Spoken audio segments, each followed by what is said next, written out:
Bir vaxtlar yalnız ortaq tarix və mədəniyyətlə bağlı xatırlanan Azərbaycan-Qırğızıstan münasibətləri bu gün artıq strateji tərəfdaşlığın yeni mərhələsinə qədəm qoyur. Siyasi dialoq, iqtisadi əməkdaşlıq, humanitar layihələr və türk dünyasının birliyi istiqamətində atılan addımlar iki ölkəni bir-birinə hər ötən gün daha da yaxınlaşdırır. Bakı ilə Bişkek əlaqələrinin inkişaf dinamikası isə bütövlükdə türk dünyasının inteqrasiyası baxımından mühüm əhəmiyyət daşıyır. Dəhlizin inkişafı fonunda Azərbaycan və Qırğızıstan arasında nəqliyyat logistika əməkdaşlığı da yeni imkanlar yaradır. Həmçinin Türk Dövlətləri Təşkilatı çərçivəsində həyata keçirilən birgə təşəbbüslər ölkələr arasında iqtisadi inteqrasiyanın dərinləşməsinə və ortaq layihələrinin sayının artmasına töhfə verəcək.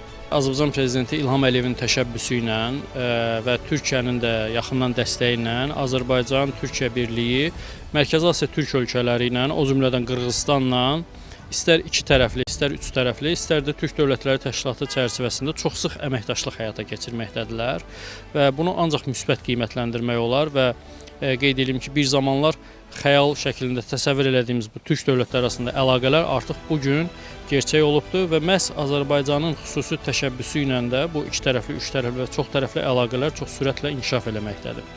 Bu gün ortaq köklərə söykənən Azərbaycan-Qırğızıstan münasibətləri qarşılıqlı etimad, siyasi iradə və strateji hədəflər üzərində inkişaf edir. İmzalanan yeni sənədlərin isə müttəfiqlik münasibətlərini daha da möhkəmləndirəcəyi və Azərbaycan-Qırğızıstan əməkdaşlığını keyfiyyətcə yeni mərhələyə yüksəldəcəyi proqnozlaşdırılır.